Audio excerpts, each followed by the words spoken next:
بەڵێ بینەرانی خۆشەویست لە بەرنامەی دیالۆجی هیواوە من شەماڵ عەلیم سڵاوی زۆر و ئومێدەوارم کاتێکی خۆشتان هەبێ هاتمەوە خزمەتان بۆ پێشکەشکردنی بەشی دووەمی بەرنامەی گفتوگۆم لەگەڵ هاوڕێم سەلاح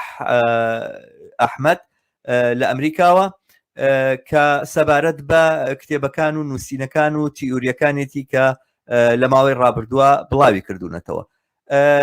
بەڵێ هاوڕە سەلاح لە کۆتایی بەشی یەکەمە من ئاماژەم بەوە کرد کە من یعنی نەک وەکو مارکس کەسێک کە مارکسیانە بیرەکەمەوە، نەک وەکو کۆمونیستێک، وەکو ئینسانێک کە ناڕازیم بەرامبەر بە سیستەمی مەوجود پێم خۆش نییە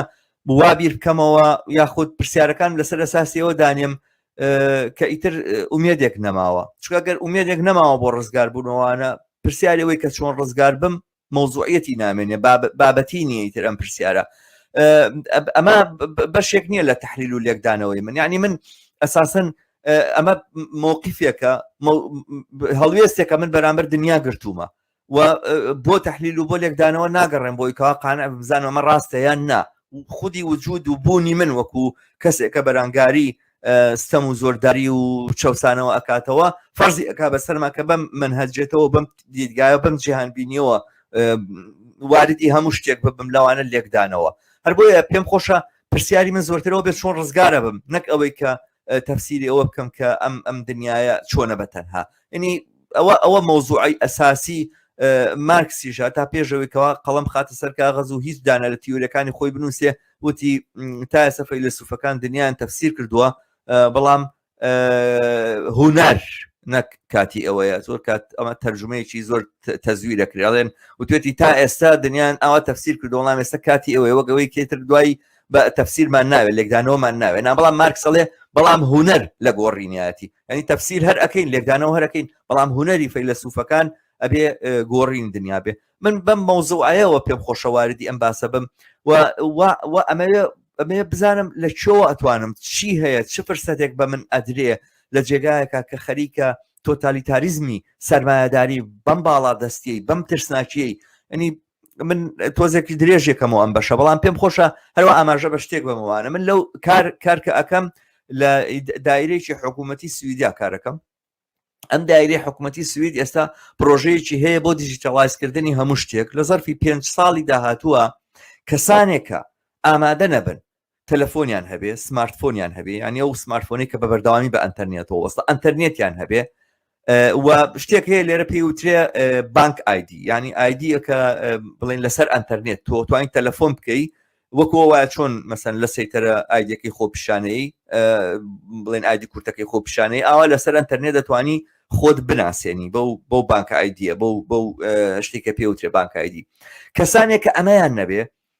ئیمکاناتێکی زۆر مەسائلێکی زۆر کە کەوتۆتە بەردەستیان لە دەستیانە سێنرێتەوە. یعنی من هەستەکەم کە ئەمە لەوە ینی وە ناشتوانێنیکە و ئەمە ئەم پرۆسی ئەڕاتە پێشەوە و ئێمە کە کارەکەین لەو مؤسسە دەوڵەتیە ئەسەن هیچ قسەیەکمان لێ ناپرسرێ ئایا ئێوە ڕازین بە تەقەدومە تەکنۆلۆژیە بەم پێشکەوتنە تەکنۆلۆژی و دەم دیجیتەڵایزکردنە یان نا، ئایا هەڵتان بژاردووە کە لەم شۆڕشی دیجیتەڵایزکردنەی ژیانی ئێمەیە بەشدار بن یان نا. کەس ئەمە ناپرسێ وەکو ئەوەی کە ئەمە پرسیاری ناوێتەوە مەجبوری ینی فەرزە لەسەرت کە ئەمە بکەیت. ئەم ژۆرە لە ژیانکردن لە ئەم سیستەمەیە ئینسانە ترسێنێ، بەڵام لە هەمان کاتە من پرسیارەکەم هەمیشە ئەوەیە ئەی چۆن ڕزگار بین، ئەی چۆن نەجاتمان بێ لەم کێشانە ئەوە لە چۆوە ئێمە ئەتوانین خەباتێکە بەرامبەر بەمە ئیکەین بەرهەمێکی دار بێ بەرهەمدار بێ. من ئەمە پرسیارمە هەستم کرد لەم کتێبەیە کە من خوێندمەوە، ینی ئاماژەیەکم بەم بە وەڵامێک بۆ ئەم پرسیارە نەدیەوە کە دیارە من هاوڕای تۆم بۆ ڕەتکردنەوەی کەوا ئەوەی ئێستا مەوجودە پێویستم بەوە نییە بڵێم ئایندە چووەنەوە دابنیشم ڕسمێکی ئینی بکەم نەیکردو کەس نەیکردو. ئەمە مارکس هەموو داست کاپیتالی نووسیەوە نەیوتۆ سۆشیالیزم چۆن شوێنیەوە ئەوانە پێویستیش ناکبیڵێن ئێمە ڕەخنە لە سیستەمی ئێستا ئاگرین، بەڵام ئەوەی کە نەچیتە سەرەوەی کە چۆن نەتوانی بەرەنگاری ئەمە ببیتەوە من هەستەکەم ئەمە کێماسیەکە. چۆن وەڵامی پرسیارە دیتەوە هاوڕێ؟ زۆر سپاس هاوڕێ شەماڵ. دیارە مەسەلەیەکی زۆر گرنگە، پرسیارێکی زۆر گرنگە بەڵام حەزەکەم با بڵێن وەڵامەکە لە با بڵێن یان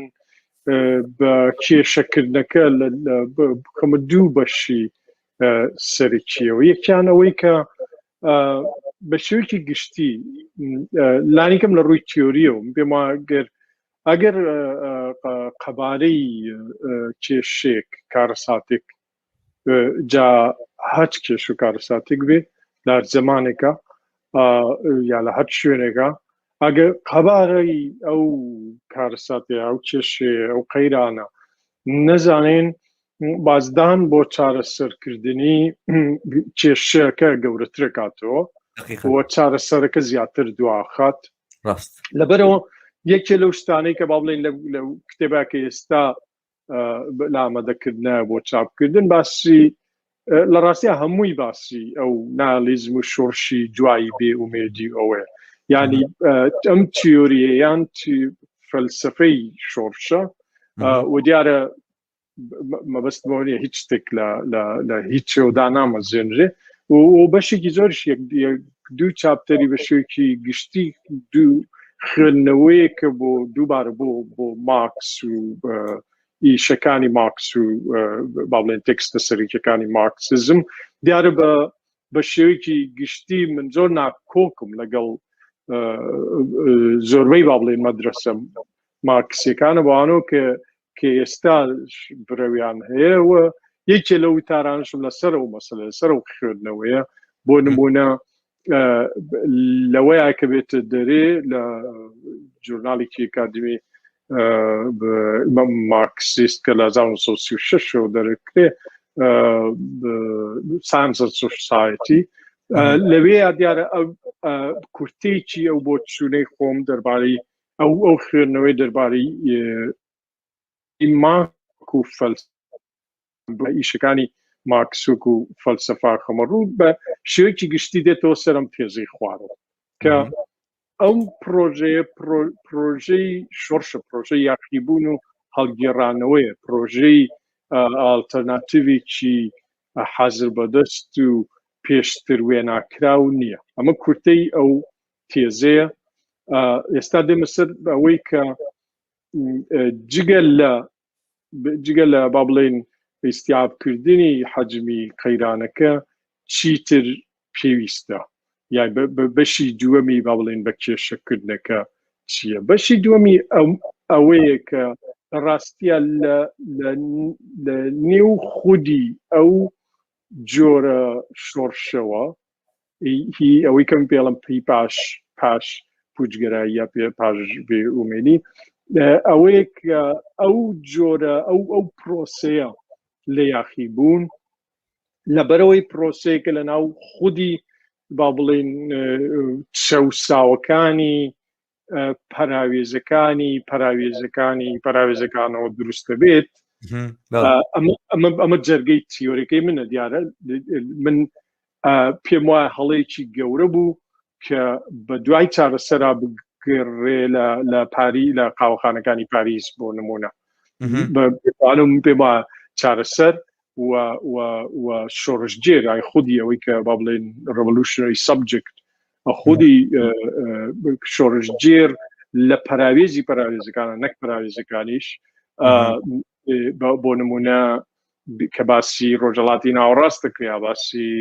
بەهاری عەرەبی کرێ یا ساحی تەحریر کرێ نازانم چی نەخێر ئەو بۆ چوونەش غەڵەتە لەبەرەوەی بۆ چوونی من ئەوانش بۆ خۆیان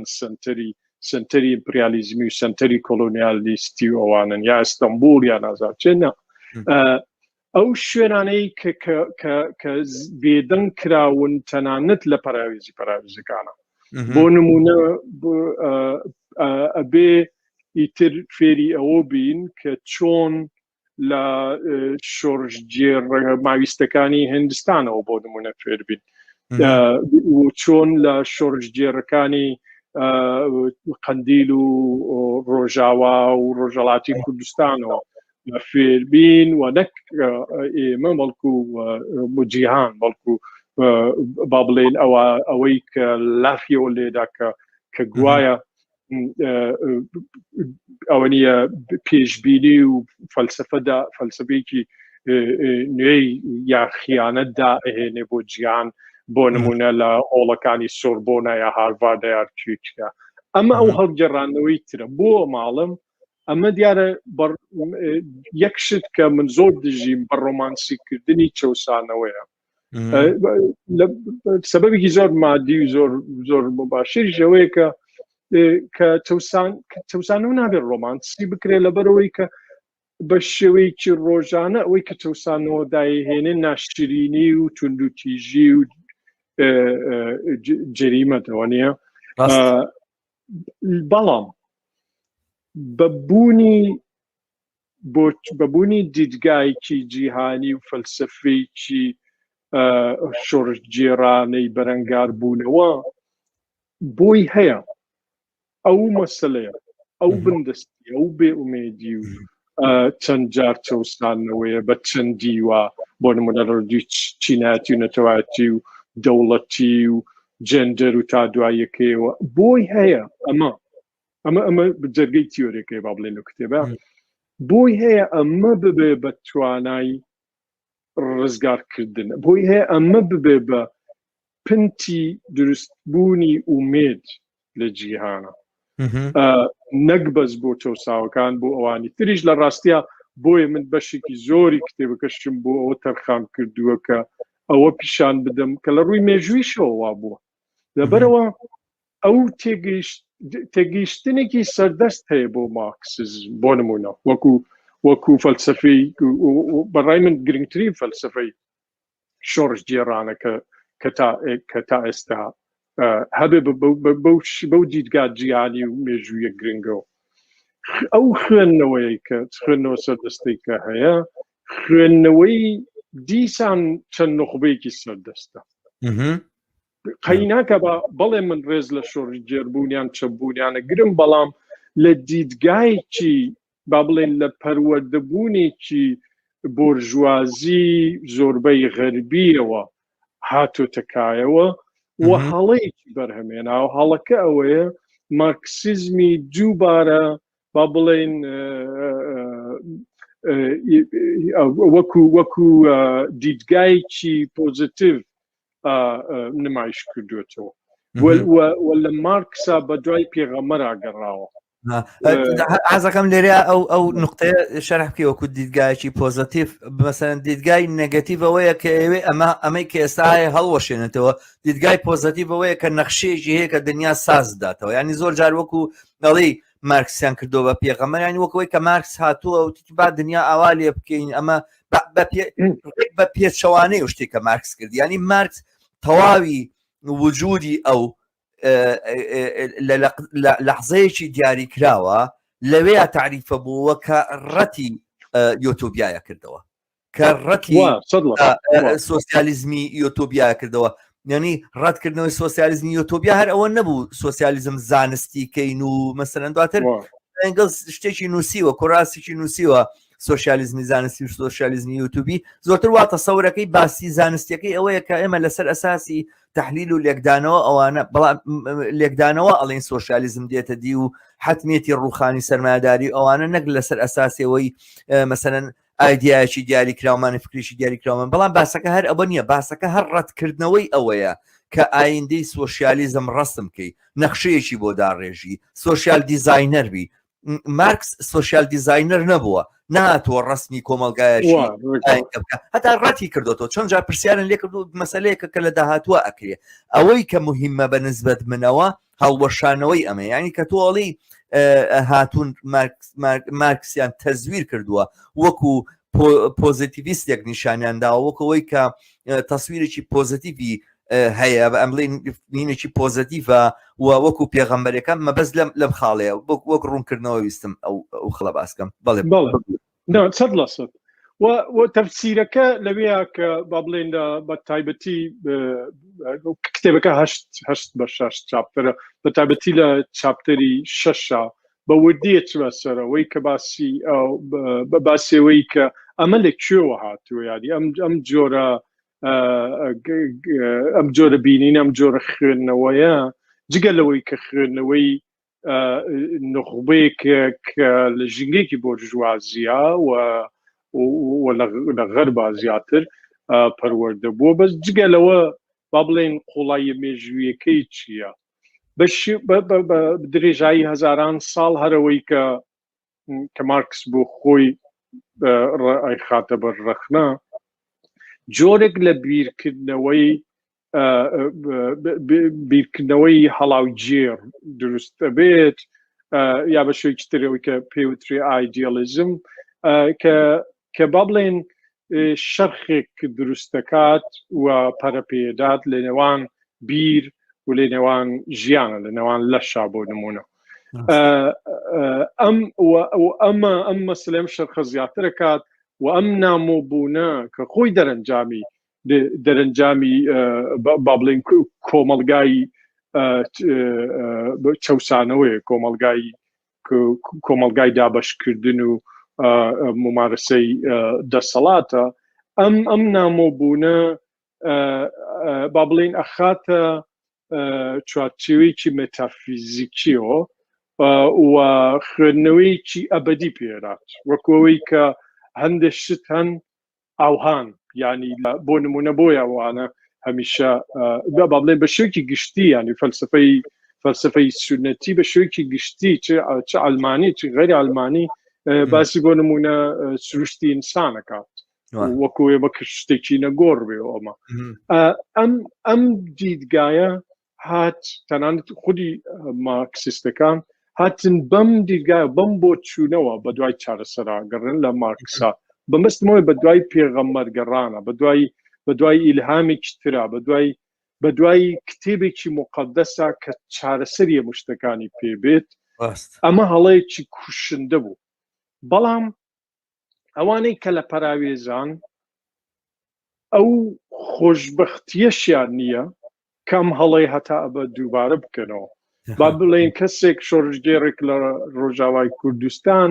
ئەبێ ڕۆژانە مقاومەت بکات و ئەو مقاومەتە تاکە با بڵێن تاکە ئەرزشی پەڕینەوەی بۆ دەربازبوون بۆ خودی ژیان ینی مقاومەت شتێکی تر با بڵێن بۆدێکی تر معنایەکی تر قوڵایەکی تر وەرەگرێ و لەوەیە بەبوونی بە حازربوونی ئەم با بڵێن ئەم پێگەیشتنە هەم دیدگایەک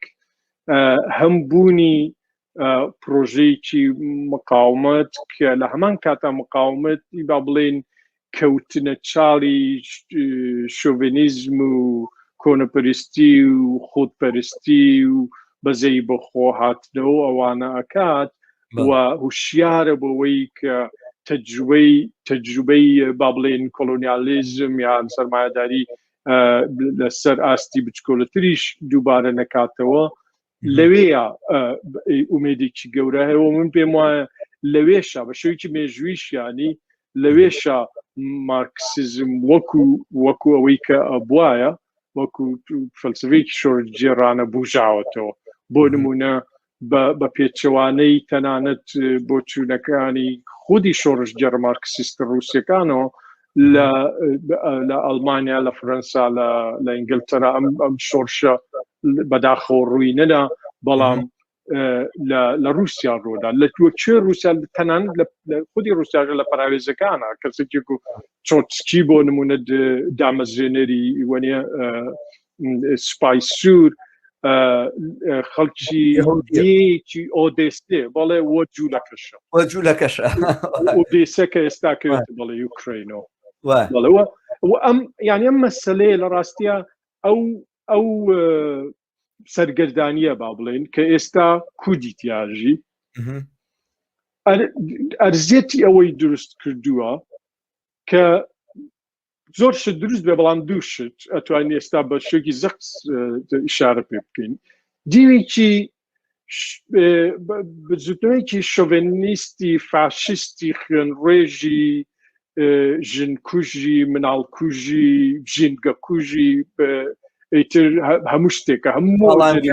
تاڵانکاری خزمەتکاری کۆنەپەرستەکانی ناوچەکە و دنیا و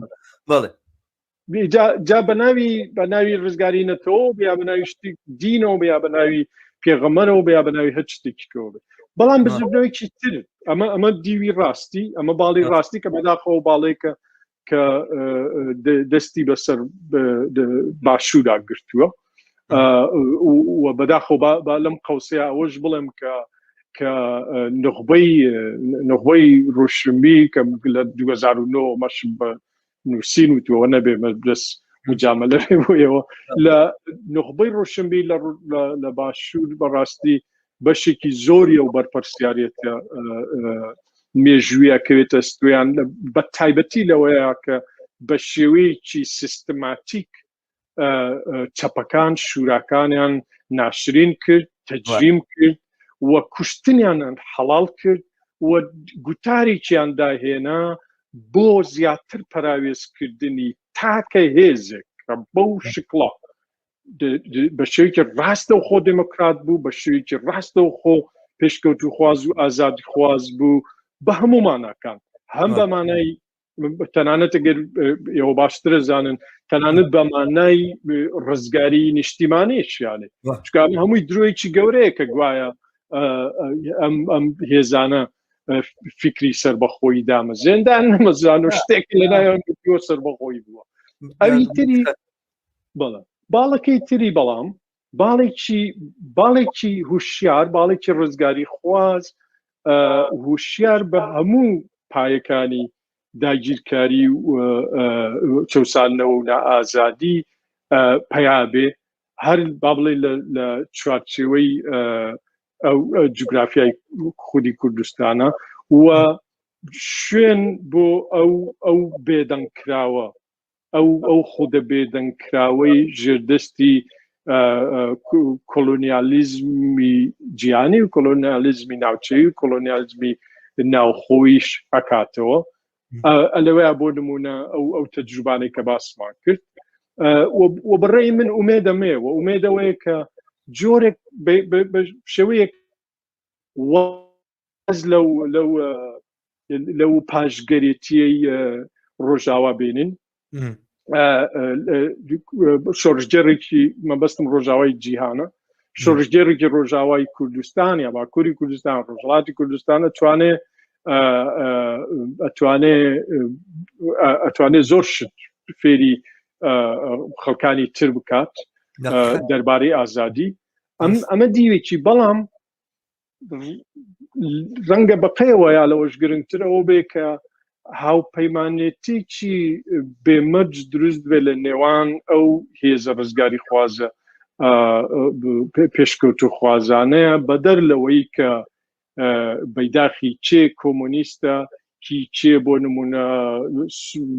سۆشیال ئیکۆلۆجیە یا هەر شتێککە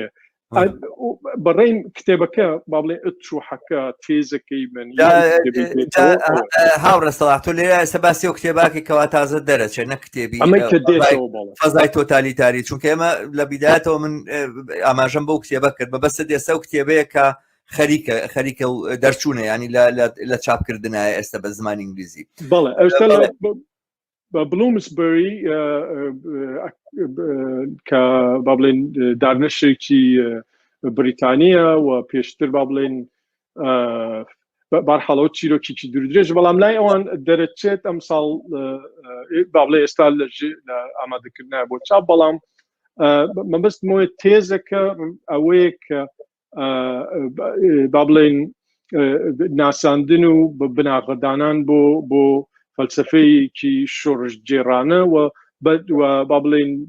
بەشی هەرە تایبەتی ئەوەیە کە جارێ با بڵێن ئەو سەربەخۆیە بداتەوە بە پەراوێز بە چەساوە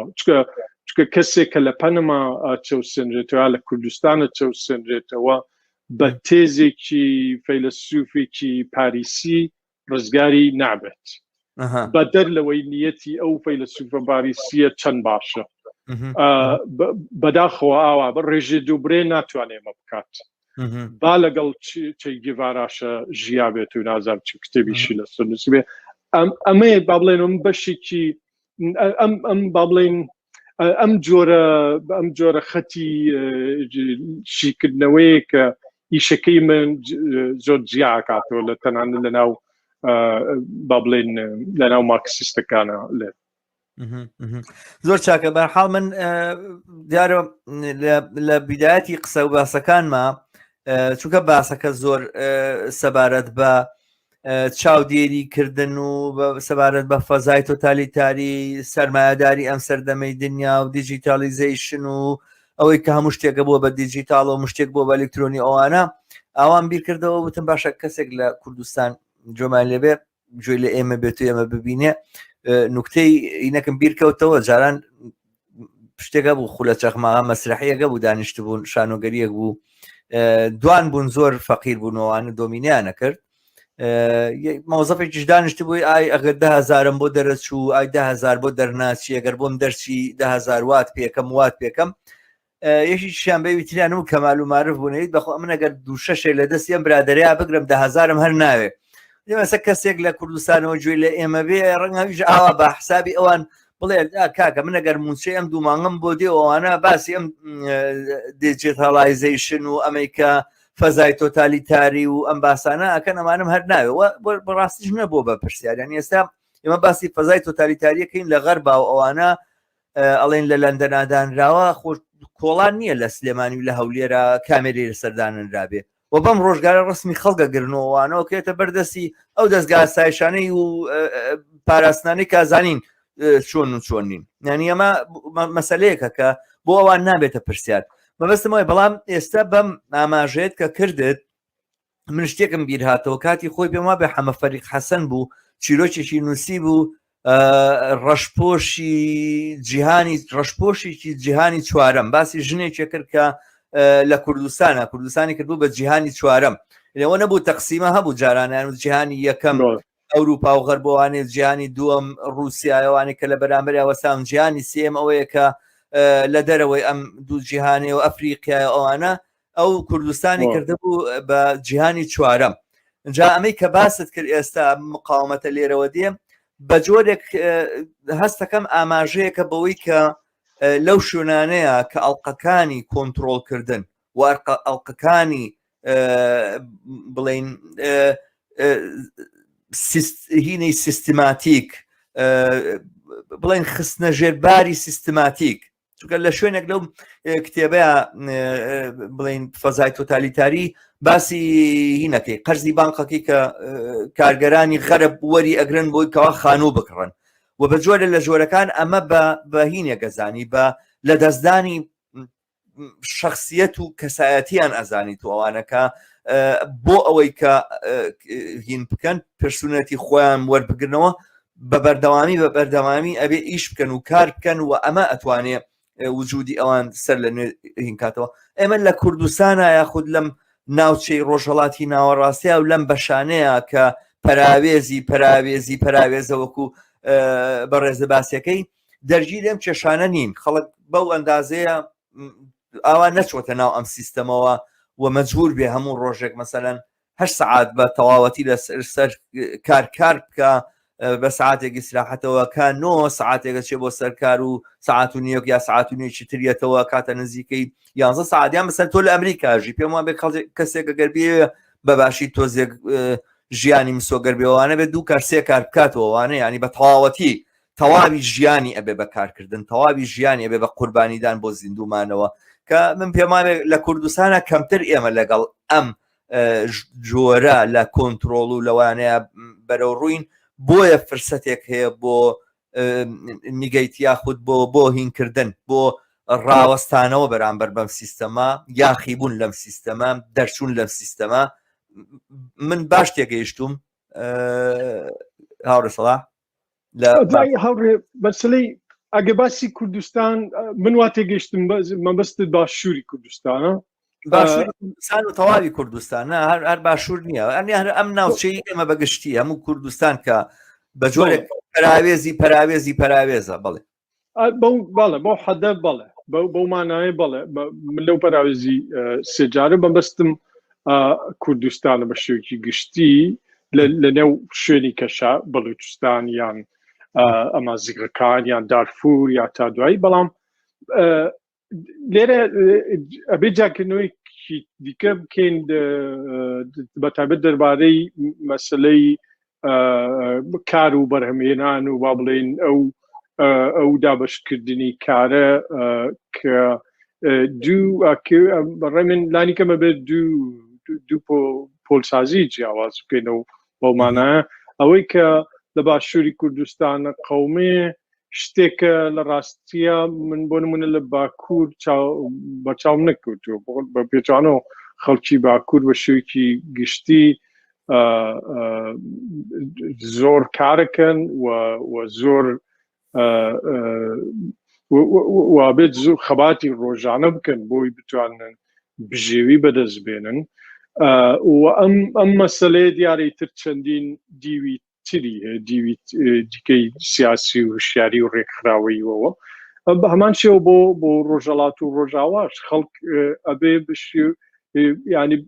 کە با بڵێن معدەلی دەخل بە شێوەیەکی گشتی بۆ هاوڵاتیەکی ئێرانی یا تورک یان سووری کەمە هی ئەو شوێنانەیە هی با بڵێن بەشەکانی کوردستان کەمتریشە و لە ڕووی با بڵێن لە ڕووی پێش ئەوەی کە گوای پێوترێ گەشەدانی ئابووری و پیشەسازی و ئەوە زیاتر دواخرێنراوە و بە زۆریش وەکو بەشێک با بڵێن لە دام و دەستگا و پلانسازی داگیرکاری کۆلۆنیالیزم ئەمە هەموو وای کردووە کە لە ڕاستیە با بڵێن وجودی کار و کرێکار و وەرزێر و هەموو ئەمە زیاتر زەق بێتەوە لە ناسنامەی سیاسی و ناسنامەی با بڵێن کۆمەڵایەتی ڕۆژانەی خەڵکاوەی کە لە باشوورە قەومێ شتێکە ئەبێ وەکو با بڵێن وەکو ئیستیسنایەک باسی بکەین لەلاوە تەحلیلی خۆی هەبێت یا بۆ دابهێنین من نایزانم بەڕاستی چۆن یا ناتوانم ئیدعایە بکەم کە ئەمە چۆن تەحلیلەکرێ ئەمە شتێکە لە بابەتی ئەتوانین بڵێ سەرمایەداری مشەخۆر و با بڵێن فەسادکردن یا بەکرێگرتنی بەرپیلدانی بەشی زۆری کۆمەلگا و بەشەکانی کۆمەلگا و جاکردنەوەیان لە ڕێگای بەشێکی نخبەیەکە کە بۆ خۆی مشەخۆرە کە بۆ خۆی جەردەیە بەمانە سەرەتاییەکەی نەک جەردەی ئەوەی کە چکە هەندێک جەردەیی هەیە ئەوە نیە بۆ نمونە هاوز بام باسیێواگە کە فۆرمی یەکەمی یاخیبوونە بەڵام نامە جەردەی مشەخۆریە ینی جۆرێکە لە با بڵێن توفەیلیەت لەسەر گیانی کۆمەڵ بەڵێ لەسەر گیانی کۆمەلگا و لەسەر گیانی بەڕاستی جیهانیش لەو بۆ مانایە ئەوەی کە لە باشوورە قەومێ شتێکە ئەبێ ونێ لە کاتێکی تایبەتە بیری بکەینەوە و باسی بکەین بەڵام ئەوەندە ئەوە ترێکە هەڵوەشانەوەیەک یان کەوتنێکی گشتیە ئەم کەوتنە گشتیە مەسەلەی بەس دیوی سیاسی و هوشیاری و نووسین و ئەوە نییە مۆسیقایە زمانە فەرهەنگە مەکتەبە ژیانی ڕۆژانەیە ڕێگاوبانە خوێندنە مامۆستایە قوتابیە قسەکردنە موزیە تەلەڤیزیۆنە جێدا هەموو شتێکە لە هەڵوەشانەوەیەکە کە خودی کۆلۆنیالیزم بە شێوەیەکی ڕاستەوخۆ ناتوانە بیکات لێرەیە کە ئەوەی کە داگیر کراوە لە ڕاستیە بە شێوەیەکی گشتی کەسایەتی زۆرینەی کەسایەتی با بڵێن ڕۆژهەڵاتی کوردستان نییە کە خەڵک لەگەڵ بە شێوەیەکی گشتی کە قسە لەگەڵ سنەیەکە یان بانەیەکە یان کرماشانیەکە یا کەسێکی خەڵکی ورمەیەکەیت بە شێوەیەکی گشتی هەست ناکەیتەوە قسە لەگەڵ کەسێکی داگیر کراوەکەیت بەڵام شێوە تا ڕادێک بۆ باکوور تا ڕادێک بۆ ڕۆژاو باشوور کەسایەتی باشوور لە ناوە ڕاداگیر کراوە ئەمە کۆتایی هاتووە ئەمەی کە ئێستا منوتم بۆ نمونە هێشتا نامێت دیعایە بکەم کە لەمە تێگەم بەڕاستی مە ئیشی زۆرتریێ کەرەستەی تیۆری و شیکردنەوەی زۆرتریێوێ بەڵام سەبارەت بە یان لە پەیوەند بە خاڵێکە جەنابەت و ڕژانت ئەوەی کە گرنگجیە مەسەلانە چییە بۆ کەسێکە لە کوردستانە ئەمە ئەتوانین بە گشتی باسی بکەین بۆ هەموو کوردستانەوەی کە تا ئەو ڕادەی کە گرنگجیەکەی بەڕێی من یان ناگرنگیدانەکە لەوەیان نییە کە ئەمە کاریگەری نییە بەڵکو لەوەیە کە مەترسی ڕاستەوخۆتری ڕۆژانە لەسەر ژیانی خەڵکی هەیە کە بە شێوەیەکی سروشتی بە شێوەیەکی ئاسایی ئەو جۆرە مەترسیە لەسەر با بڵێن فەزای تایبەتی و کەساتی ئەوانە تۆزێ ئەبێ ئەوە نیە شوێنگەیەکی لاوەکی وەرەگرێ وانە بەس وەکو تر بە شێوەیەکی گشتی لەو پەراوێزانەیە بۆ چوونی من ئەو پەستانە هەموو جۆرەکانی چەوسانەوە لە ڕاستیان لەو پەستانەیە کۆ بێتەوە ئەوەی کە کەسێکی خەڵکی کوردستان تەجروبەیەکە لە ژیانی ڕۆژانەیە ئیمپریالیزمە کۆلۆنیالیزمە بە چەند مانای کۆلۆنیالیزمە بە دیوینا و خۆیە و فاشیزمە ڕەگەزپەرستیە هەموو ئەمانە تەجروبە ئەکات لە یەک کاتا لەبەرەوە لە هەموو کەسی زیاتر پەراوێز خراوە بە مانای بینینیش بەمانای ناودانیش تەنانەت تۆ لە ئەمڕۆی فەرهەنگی جیهانی فەرهەنگی سیاسیە کەسێکی خەڵکی باکوور کە تورک نییە ناوێکی نییە تۆ بێ بڵێ چی ئەبێ بڵێ زۆر زمانە ئەبێ بە تورک یا کەسێکی تورک یا تورکی یا خەڵکی تورکیە یعنی ئەسڵەن وجودی لە ناوز خودی زمانە مەحف کراوەتەوە لێرەیە کە ئەگەر قەرارە شۆڕش کارێکی نەگەتیڤ بێ کە من پێم وایە ببێ ئەبێت تەرکیز لەسەر سنتەر نەبێ لەسەر پاریس نەبێ لەسەر ئەو بێ ناوکرا و چەپکرا و بێدەنگکراوە بێت ئەمە هێزی کۆمەڵایەتیەوێت و هەماهەنگیەوێت دیارە بە ناکرێت حزبێکی تەنانەت چەپی شۆڕش جێڕیش بێت بەڵکو بەو هەماهەنگیە کرێت کە بە جوڵانەوەیکی کۆمەڵایەتیە کرێ مەبەستە جوڵانەوەیکی کۆمەڵایەتیە توانێت و خەڵکە لەوێ ڕزگار بکات نەک حیزبێکی دیاری کراوە مشینە ئەحزابیش بەشدار بنتیایە بەڵام جوڵانەشی کۆمەڵایەتیە توانێت ئومێدێک بۆ ڕزگارکردنی و خەڵکە ینی بەو مانایی کە خەڵک بڵێ خەڵک خۆی ڕزگارەکات یەکەم شتیش ئەوەی کە خۆی لێ ڕزگارەکات مەفروزە ئەو هێزە نوخبەویان نەبێت کە بەناوی چارەسەر و ئیشەکانیان خراپتر کردو زۆر باشە هاوڕێ من هاوڕە سەڵاح هەر وەکو سەرنجێک بیڵێم ئەوانە لە ناو دەستگا ئەکادیمیەکانی لە ئەمریکاوانە سەرنجێکم هەیە لەسەر کوردستانی عێراق لەسەر ئەوەی کە پێوترێ باشوور یاخود کوردستانی عێراق هەر ناوێک بێ ئەم بەشە لە دنیا ئەم بەشە لە دنیا ئەتوانێت تاقیگەیشی زۆر باش بێ بۆ ئەوەی کە ئەگەر نیۆلیبرالیزم ئەگەر تاڵانکاری سەرمایەداری ئەگەر هەموو ئەو شتانە هەموو ئەو داتەچینە لە مۆراڵ کە پێویستە بۆی کەوا قازانجی سەرمایە بچێتە پێشەوە ئەگەر بمانوێت لەسەر شوێنێک هین بکەین بەحث بکەین کە ئەم شتانێت یابێتەوە هەنە پێم وابێ ئەوەی کە پێوترێ باشووریا ئەوەی پێوترێ کوردستان هەرێمی کوردستان و ئەوانە باشترین جێگایە بۆ دیراسەکردنی ئەمە چونکە ئەوەی لێرە ئەکرێ من وازانم لە کەم شوێنی دنیاە هەیە ینی هەتا مقایسەکردن بە تورکیا بڵێ هاوڵاتیەکی تورکیا کە کوردە کورد زمانە خۆی بە کوردەزانێ وەک تۆ باست کرد پەراوێزخراوە ئەسڵەن لە زمانیشا دەرکێشان لە زمانیشا و وجودی نەما ئەوانە ئەمە ینی قەمعێک و سەرکوتێکە گەوسێ بەڵام لانی کەم سەروەت و سامانی ئایندەی ڕۆڵەکانی کە لە ژێر خاکەکەیە پارێزراوە لانی کەم ئایندەی نەفرۆشراوە دەسەڵاتی پارتی و یەکێتی ئایندەی کۆمەڵگای کوردستانیان فرۆشتووە نەک ئەوەی کە ئەمڕۆ ڕەنجی شانی ئێمەیە بەڵامی تر ئەوە اتفاقێکیان گرتۆ بەرتیلێکیان ناوە بە بابوو باپیرانی چواردنەوە پێنجنەوە لەمە داهاتوو کە دواتر کە ئەو نەوانە هاتن هەتا ژیانیان ئەژین و ئینەکەن بەلعنەتیان کەن بابوو باپیرانن کە چۆنە اتفاقیان قبول کردووە کەمێک بەرتیل وەرگرنەوەوانە بێردەنگی بکەن لەوەی کەەوە هەر جەردەیەک و تاڵانێکن بەڕای من هەرێمی کوردستان ئەتوانێت شوێنێک تاقیگەیشی نموزەرجی بێ بۆ دیراسەکردنی کاریگەریەکانی نیولێبرالیزم کە کاتێک هیچ لەمپەرێکی لە بەردەمان نامێنە کاریگەریەکانی بازاری ئازاد و سەرمایه‌داری کە کاتێک هیچ شتێک ناتوانێت کۆنتترۆلی بکە بەرحاڵ لێرەوە بسمە سەر خاڵێکی دیاریکراو کە من پێما بێ ئەمە بەرنامەکەمان کۆتایی بێنێ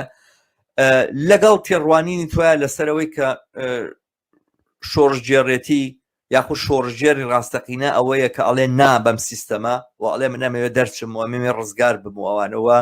پێم وایە ئەوەی کە پێمان وابێت کە داهاتوو ڕسمکردن و نەخشەدانان و دیزایانی داهاتوو ئەتوانێت مانای شۆڕژگێڕبوون و مانای ئەوە بێ ڕێک پێچەوانی هەتا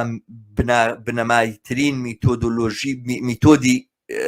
مارکسە لە تێگەیشتن لە پەیوەندی بینی پراکتیک جیهانی مادی لەگەڵ هوشیاریە ئێمە ناتوانین هوشیاری بەوەی کە ئایندە چۆن دروست ئەبێت و چیە بێت و ئەوانە لە ئێستاە هەمان بێ بەبێ ئەوەی چوبینە ناو پراکتیکۆ و جیهانە مادیەوە کە ناوی ئایندەیە یعنی ئەمە عکسکردنەوەی ئەوینەیە بە جۆرێک ئەوانەی کە خۆیان بە مارکسیست زانیوە بۆ خۆیان بە مارکسیست دەزانن لە ئەزان بە جۆرێک تەواوی مارکسیان لێرە قڵب کردوێتەوە مارکس ئەڵێ کارگەران ئەبێ خۆیان ڕزگارکەن خۆیان ئازادکەن ئەبێ خۆیان ئازادکەن نەگەوەی خۆیان ئازادەکەن جملەیەکی خەبەری نییە مارکس ئەڵێ ئەبێ خۆیان ئازادکەن بۆ لەبەرەوەی لە پرۆسەی ڕزگارکردنی خۆیانە ئازاد ئەبن نەکتەنها ئەوەی کە هەیە ئێستا بیڕوخێنن لە پرۆسەی خەباتکردنە بۆ ئازادی وەکو سابجەکت وەکو هێزی شۆڕش و ئەوانە خۆیان ئازاد دەبن لەم پرۆسەیە دەرەچن لەوەی کە ئەو سیستەمە هەیەی یعنی ئەوەی کە دووبارە ممارەسا و ژیان و ئەوەی کە چۆن ئەژین و ئەوانەیە کە وەعیمان دیارەکە نەگەوەی با فەلسفەی مارکسی بڵاوکەینەوە ئەڵێ هینە یاهوە هینە شهود یاهوایە ئەوە نیە بڕۆ لە دەرگاکان بە خەڵک کە بە مارکسی وەوانە و بیر و باوەڕی مارکسیستی بڵاو کردوەکەی کە دینێکی تازە بێ هات بێ بۆ بەشەریەتوانە بیر و باوەڕی مارکسی بڵاوکەرەوە با خەڵک ڕزگاری بێ باسەکە پێچەوانەیە لە ژیانێکی هەرەوەزیە بیان ژێنە بچۆرە ناو پرۆسەیەکی هەرەوەزی و بچۆرە ناو پرۆسەیەکەوە لە دژایەتیکردنی ئەم سیستەمەیە کە مەوجودەوە لەوێ شتێک دروستکە تاکو وەعی ئینسانەکان بگۆڕێ هوشیاریان بگۆڕێ و ئەو ئایندەیە بناسن کە هینە من ئەمە باوەڕ پێەیە بەڵام لەگەڵ تۆ هاوڕام لەمەیە و من ئەمە بە تێڕوانینێکی زۆر دەقیقەزانم کە زۆر خۆشحاڵم کە کەسێکی تر ببینم کە ئەمەی ئاوا بەم شێوازە فۆرمۆڵە کردو و فۆرمەڵی ئەەکە بەڵام لە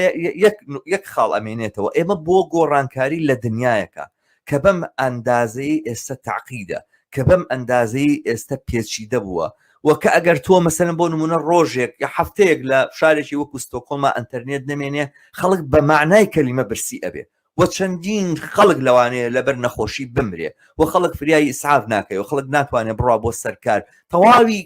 سیستەمی ئەم کۆمەلگایە پەچی ئەەکەی بەس تەنها ئەنتەرنێت قەتەکە ئەیتر ئەمە شەبەکەی ئەنتەرنێت ئەمە شەبەکەی کارەبای ئەمە شەبەکەی ئاوەمە شەبەکەی هاتوچۆی هینە پابلیکە یعنی گشتیە هەموو ئەمانە سنتەریان هەیە هەموو ئەمانە بەڕێوە ئەبرێن هەموو ئەمانە ئیدارە ئەکرێن و سیستەمێکە من و تۆ ئەمانەوە ئاڵوگۆڕی پێبین چۆتە ناو مۆخی تەواوی ئەم شەبەکات و تۆڕانەوە ئێمە چۆن ئەتوانین لە سەرمایه‌داریەک ڕزگارمان بێ کە کاتێک نەتوانین بۆ ئەوانەی کە بانجێشتیانەکەین بۆ ڕاپەڕین و بۆ شۆڕشکردن و بۆ وەستانەوە بەرامبەر بەم سیستەمە زەمانەتێکی ئەوە بین کە ئایندەیان لەمڕۆ تاریکتر نابێ و ئایندەیان لەمڕۆ کەمێک باشتر ئەبێ ئەگەر نەتوانین ئەم زەمانەتە بدەین و ئەگەر نەتوانین ئەمە لە پرۆسەیەکە ئەنجام بدەین من وا ئەزانم شۆڕژ ناچێتە پێشەوە من ئەمە بە سوالێکی محوەری ئەزانم دروستە کە نابێت دیزاین بێنین بۆی کەوا خەڵک بەرەو شۆڕژ پاڵ پێوە بنین بەڵام لە هەمان کاتە بەتەنها بەوەی کە خەڵک لەسەری ئیستیسالە و لەسەری داماوی لەسەری بێتاقەتی و بێزاریەوە ڕائەپڕێت و ئەتەقێتەوە شۆڕژ پێک نایەت و دروست نابێت شۆڕژ پرۆسەیەکی واعیانەیە هوشیارانەیە تەنها یاقیبوونێکی سۆزداری نییە لەوەی کە خەڵک ئازارەدا تمام ئەگەر 2011 وانە پێم وایە شوێنێک پێڵن کە critical legal thinking یەک لەو تارانی کە باسی بەهاری عەرەبیە باسیۆم کردو کە ئەو هەرو بۆ چوونەی کە لە غیابی چەپە لە غیابی وشیاری چەپ و پرۆژێکی شۆڕژ جێڕانەیە ڕاستیە ئومێد نییە ئەو هیچ ئومێدێکی جدی نییە کە ئەو بزوتنەوەی بەهاری عەرەبی سەرکەوتوو بێ کە بەداخەوە دروست دەرچوو ئەو لێکدانەوەی ئەمە بە شێوەیەکی گشتی دروستە بەڵکو من هەنگاوێک زیاتریش ڕۆم لەوەیە کە ئەو مەسلەی بوونی شۆڕش یا بوونی هەنگاوێکی پێشکەوت و خوازانە یا بازێکی پێشکەوت خوازانە لە مێژووی کۆمەلگایە بەگشتی یا هەر کۆمەلگایەک بە تایبەتی ئەوەی کە من زیاتر با بڵێن تێیەگەم ئەوەیە کە لە ڕاستیان لە ڕێگای قەیرانەوە شتی کە دروستە بێ و ئاسووی کە دروستە بێ جیاوازێکە لەمەی خوارەوە جارە هەم بە دیوی ئەتوانی بڵێ سایکۆلۆجی تاکە کەسیش هەم بە دیوی گشتی کۆمەڵایەتیشە پرسیارەکەەوە نییە لە کاتی نەبوونی قەیرانە چییە گوزەرێ پرسیارەکە ئەوەیە تەنانەت پرسیارەکە بەڕێی من ئەوەی کە زۆرتر شت دیاریەکەوە چارە نووسازە تەنانەت خودی قەیرانی ژنیە ئەوەیە کە ئینسان لە قەیرانە چی دروست دەکات لەو قەیرا زۆر بەداخەوە زۆربەی حاڵەت بەهۆی قەیرانەکەوە خۆمانە خەینە قەیرانی گەورەترەوە کێشەی گەورەترەوە و با بڵێن ئەمەدیەتی ئەو مەسەلەیە ئەو نائازادیە وەها سەختەکەینەوە کە ئازاری پێشوو قەیرانی پێشومان هەر بیر بچێتەوە وەریە لە کاردانەوە بۆ نمونە با بڵێن نمونەیە کە بینەرانی بەرنامەکەی جەنابتان هەبوو ئاگامان لێبێ بۆ نمونە ئەزمموی عراقەوە بۆ تایبەتی کوردستانی عراقۆنیە لە کاردانەوە دژی ڕژێمێکی خوێنڕێژ کامە قەیران بوو لە ڕاستیە بەوە ئەچێت کە زۆربەمان هاوکۆک بین کە زنجیرەی قەیرانمان دروست کرد کە ئەگەر خراپتر نەبن باشتر نین لانی کەم خراپترن لە ڕووی ژمارۆکە ئاخیتە سەر یەکتری لانی کەم مەسەلەن تۆ فەرقێک باسی دەوڵەتێکی خوێن ڕێژی سەرکوتکەر بکەیت لەگەڵەوەی باسی دارستانێک بکەیت کە خوێن ڕێژی و سەرکوتگیری و تەعدا و توندوتیژی لە هەموو کونوکە لە بەرێکە لە هەموو کۆڵانێکە لە گەیشتۆتە هەموو ماڵێک تا دواییەکەیوە نیە پرسیارەکە بە شێوکی گشتیش لە ڕووی پێشکەوت و خوازیشەوە بەڕێی من ئەوەیە کە ئامادە خۆسازکردنە بۆ قەیران ئەوەی کە پرسیارەکەەوەی لە قەیرانە چی دروست دەکەین لە قەیرانە قەیرانی تر دروست دەکەین زۆربەی حاڵ ئینسان ئەپەشۆکیە بیر ناکاتەوە بیرکردنەوە خوێندن ئەمانە دواخات لەبەرەوەی کە لە قەیرانایە و لەبەرەوە کێشەکان گەورەترە بێ بیرکردنەوەیکی تر ئەوەی کە دروستە ببێت ئەوەیە شۆڕش ساز ناکرێت بەڵام لە قەیرانە کە جوڵانەوەیەک ڕوەدات ئەوەیە کە چۆن ئەو جوڵانەوەیە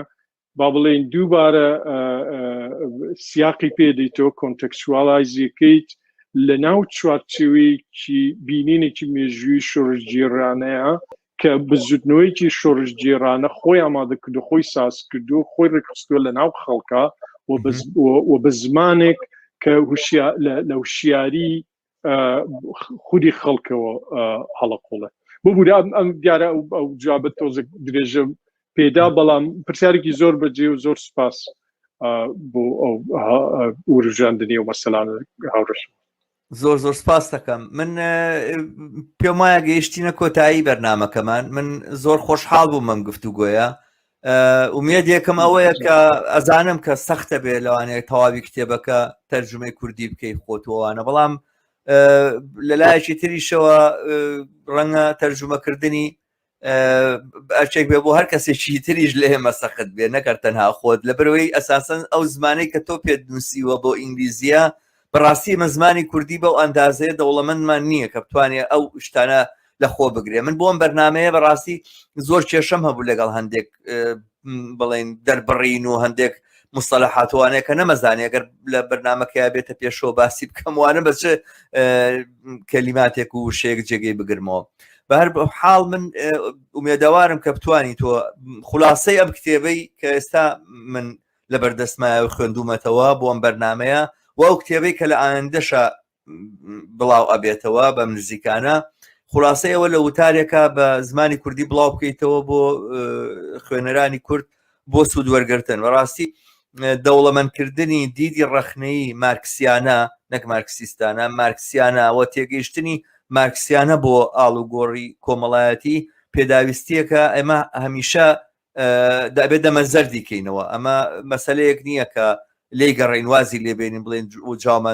وەڵاممان داوەتەوە بە پێچەوانی و مارکسیستانی کە پێیان وایە جوابی هەموو پرسیارێکیان پێەیە. خودی منهەجی مارکس